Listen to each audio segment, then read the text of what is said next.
All right, guys. Cam Robinson of Jacksonville Jaguars just got traded to the Minnesota Vikings. Vikings are sending a fifth-round pick that can turn into a conditional fourth depending on what happens with Robinson. And the Jags are sending Robinson for that pick and I think like a seventh that could become a sixth conditionally. But this right here shows that the Jags, they've already traded a DT to Seattle. I think it's clear they understand they've got to make moves to get capital because things aren't going right. It's a huge disappointment. Their expectations were very high, and they've fallen very low. Now, I've talked about receivers get thrown around like a dime or a dozen, but it's very rare to get an offensive lineman traded. Now, Robinson's in the last year of his contract. He's 29. He's pretty darn good. Not great, but pretty darn good. And so Vikings are going to have to sign him or let him walk. So this kind of like looks like a one-year rental, and that's probably why the Jags aren't getting top value. But they're seeing they need to do something to get capital, to get themselves in a better spot. They've got tons of money over the next 3 years, and so they could easily sign Robinson to a long term, but they're not seeing their direction that way. So I want to take that and a few other things, looking at the Dolphins situation, how the season's played out, and what we do going into this trading deadline and how we handle it. It's going to say a ton. And I am on pins and needles and terrified because if we had a certain direction, it means that we're just going to rerun this whole thing again next year, whatever happens. And I don't know if we're really serious about winning. But there are things we can do, and it could tell us that at least Stephen Ross is serious about winning. The man is 84. There's not a lot of time left for him. Maybe, these billionaires and healthy, good genetic people can live to 90. But really, there's only a few years left. But what does Stephen Ross do? More importantly, what does Chris Grier do heading into this critical November 5th trading deadline? So they had lots of money in the cap, and so they could have easily signed Robinson. Grier is strapped. You could see this graphic here. Dolphins, they got $5 million now to work with. Next year, $4 million, and 26, $13 million.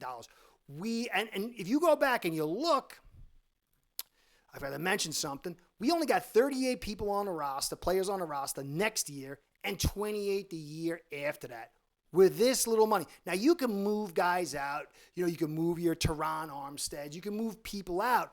But as you move these guys out who are considered rock solid, quote unquote, or foundational players, you're going to have to replace them. And it's still not a lot of players. This team is in a very tight situation. They've got to do something drastic if they really intend to bring a new GM in here and set this thing up for a new build. Or has Chris Grier kind of saw the writing on the wall and signed McDaniel early, signed Tua the long contract, signed Waddle, which he had to do, I think, no matter what, but then extended Hill to lock Ross and this thing into another year. And if that's the case, it is going to be a very, very ugly next year. And it just says a ton. So what can Miami do? This trade deadline is coming. And maybe if we don't do anything, it doesn't mean that we're not getting rid of Grier. Maybe it doesn't mean that we're not going to consider getting rid of McDaniel. I'm not saying we should or we should. I think the GM should come in here and make that decision. It doesn't mean that maybe at the end of the year, he's waiting to see we lose enough games and but we're missing opportunities. And we do that a ton. Tyreek Hill right now is a piece you could trade. You could get out of a lot of money going forward. And yeah, it would be a cap savings of $19 million. You can see here. You would get to your books and you would have dead money of $12. So with the $5 million you've got already in the bank, you could make a trade happen. You would take the $12 million, but you would get 19, and next season you would be freed up, and you would get assets to use going forward. And this team needs a lot of assets. Tehran, you're not getting rid of Tehran. You're not trading him. I put the red square around that. So Tua, you're not getting rid of Tua. You could, but you're not going to. Problem is that he's an asset. I think you could develop him. I guess maybe you get rid, but I don't see that. Waddle, I don't see you wanting to get rid of him either. Ramsey, you could trade him for 1.2 and 6.75 in the banks. I don't think that's happening either.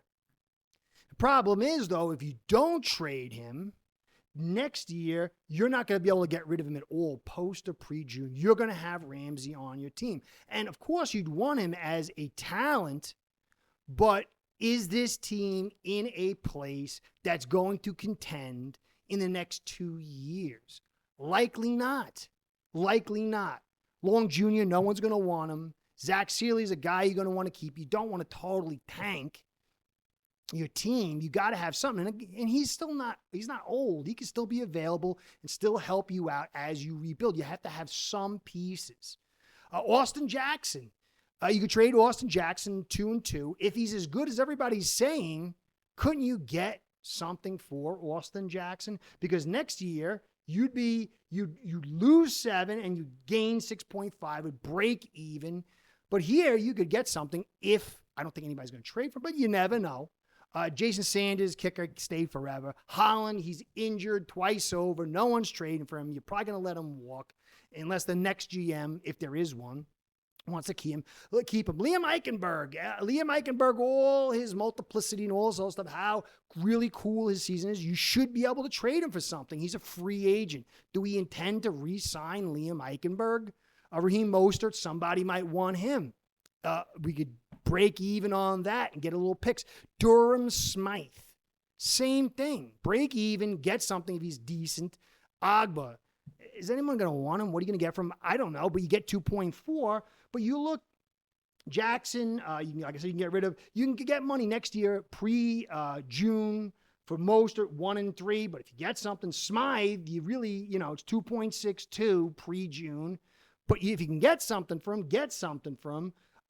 Smith, Jonnu Smith. Jonnu Smith. You don't think anybody would want Jonnu Smith? But maybe you keep him. He's still young. Maybe it's something you can help Tua out. You don't want Tua to totally collapse next year. If you're going to keep him and then try to get something for him or try to be a reclamation project. Post-June, Chubb, it's going to take a ton to get rid of Chubb. So, and then Hill, you'd have to trade him post-June. And so that's much more difficult. So if you're trying to get something this year and you're trying to not be overburdening your cap, then you've got to make some moves. I mean, do you think maybe they're going to wait till they go play the Bills and see how it plays out, see if they totally collapse? I think you got a couple more days after that. So Sunday is the 3rd. And then you got 2 days. But usually if they're going to trade somebody, they're not going to play them. But are we just going to get a suit hustle and media push to say, let's bring this back. We got the picks. If we're not getting rid of assets, it really does point to us just repeating what we have. And what we have is not good enough. I'm not saying get rid of all these guys, but a Tyreek Hill is somebody you should definitely be getting rid of. You can walk out of this with a little money in your pocket and maybe picks. And he's got 1 or 2 years, this year and next year. And next year, we are not winning, guys. But is Stephen Ross serious? We made this heavy push in 22 to get Hill and put all this high-flying offense and get people excited. And then they raised the ticket prices to 30%. But at this stage, how can you keep Chris Grier? How can you, with this bloated, look how bloated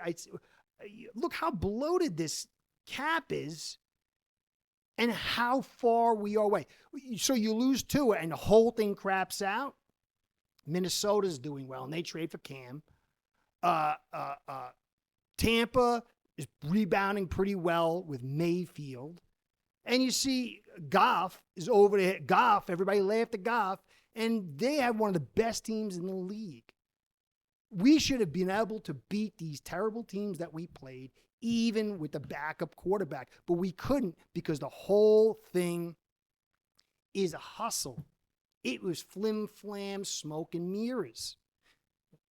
We got to see that it's not just about the picks that Grier made. It's about the whole design. We're supposed to get after the quarterback. That's why we had all these edge players that we went crazy on, because the offense is supposed to be pushing points on and, have a great. People are excited about us putting 27 points on this week against the Cards, who give up 25 points a week. We had everybody here on offense, and we put 2 more points than one of the worst defenses in the league allows. That is not good enough. No way, no, not with what we've invested. 115 yards between Hill and Waddle. This thing isn't right. If it isn't right, you've got to tear it down. Will Ross be the owner, the leader, the hero that we tired fans need? He's going to show us. And we're going to get a glimpse of that, most likely, based on what we do going into this trade deadline. Same old, same old. Nothing. Let's see how it plays out. I've got a bad feeling. But I'm hoping Ross, no matter what, even if he's a guy who says, you know what, I'm old, I don't know if I'm going to get us to the promised land. But I'm going to be like Moses. I'll lead you to the edge, and somebody will take over. Maybe my daughter, my family. And maybe people won't appreciate me till after I give up the team, or worse. But he'll be remembered for doing something right. Or he could just do the suit hustle, push the media department of the Dolphins to tell you, we just need to do this, that, Grier, and get everybody, the hopium freaks, to push a fake hope next year. I don't know. Jags did the right thing. Their owner did the right thing. Maybe they're going to fire their GM. Maybe they're going to fire their coach, but they're still doing the right thing. Let's hope, let's pray the Dolphins do the right thing. And getting rid of Hill is certainly at the top of that list. Not that he's a bad player, trouble off the field, but you can get something good for him and add to this kitty to try to draw in the right leadership. There's no way Grier should be back. So anyway, Curtis, last thing, I dropped my camera and broke my lens and got to get a new one. So the new look is temporary. Monkey hands. I appreciate everything you guys do. Curtis saying, be well, go Fins. Curtis out. Start building your own online sports book today by getting signed up with aceperhead.com service that'll allow you to book action on sports from all around the world.